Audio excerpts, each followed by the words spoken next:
కొనసాగిస్తాం మహనీయుల ఆశయాలను, కొనసాగిస్తాం మహనీయుల ఆశయాలను. సావిత్రిబాయి పూలే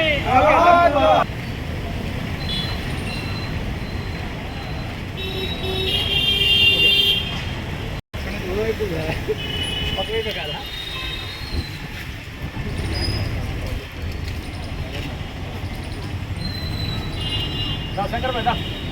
రేవన్న శ్రవణ్ వచ్చినాడు.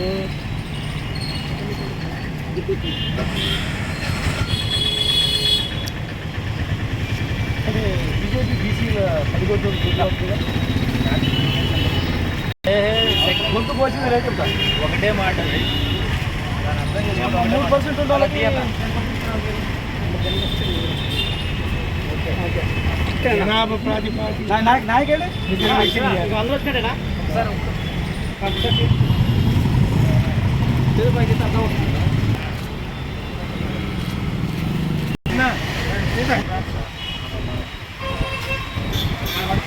జరగండి. ముందుగా చదువుల తల్లి సావిత్రిబాయి పూలే గారి వర్ధంతి సందర్భంగా ఆ మహనీయురాలికి తెలంగాణ బీసీజేఏసీ ఆధ్వర్యంలో ఘనంగా నివాళులర్పిస్తున్నాం. ఈ దేశంలో మొట్టమొదటి మహిళా ఉపాధ్యాయురాలుగా ఈ దేశానికి విద్యను అందించిన గొప్ప మహనీయురాలు మాతా సావిత్రిబాయి పూలే గారు. మాతా సావిత్రిబాయి పూలే గారి స్ఫూర్తితోనే ఈరోజు మహిళా సాధికారత సాధ్యమవుతున్నది. కాబట్టి కేంద్ర రాష్ట్ర ప్రభుత్వాలు మాతా సావిత్రిబాయి పూలే గారి జయంతిని మహిళా ఉపాధ్యాయ దినోత్సవంగా ఈ దేశ మహిళలకి సాధికారతకు కృషి చేసిన గొప్ప మహనీయురాలుగా గుర్తించాల్సిన బాధ్యత ఈ కేంద్ర రాష్ట్ర ప్రభుత్వాల మీద ఉన్నది. ఆ మహనీయురాలు పేరిట అనేక విద్యా సంస్థలు స్థాపించి స్త్రీ విద్య కోసం కృషి చేయాలి. అప్పుడే ఆమెకి ఘనమైన నివాళి అర్పించినట్లుగా మనందరం భావించాల్సి ఉండిద్ది.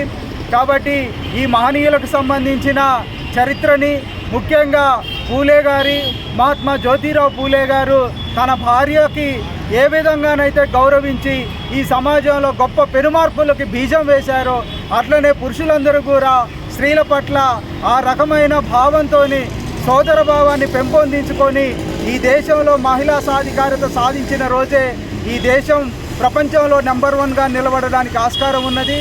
కాబట్టి స్త్రీలందరూ కూడా మహాత్మా జ్యోతిరావు పూలే, మాతా సావిత్రిబాయి పూలే గారి స్ఫూర్తితోని ముందుకెళ్ళి ఈ దేశ అభివృద్ధిలో భాగస్వామ్యులు కావాలని కోరుకుంటున్నాం. మనం అనంతరావు గారు ఉన్నారు, సంచార కులాల సంఘం జిల్లా అధ్యక్షులు. హనుమంతరావు గారు చెప్పండి, సావిత్రిబాయి పూలే మీకు చేసిందా? జ్యోతిరావు సావిత్రిబాయి పూలే 128వ వర్ధంతి సందర్భంగా ఆ మహానుభావురాలు మహిళా సావిత్రిబాయి పూలే గారు వారి ఆశయాల్ని కొనసాగిస్తాం. ఈ కేంద్ర రాష్ట్ర ప్రభుత్వాలు మా బీసీలకి సరైన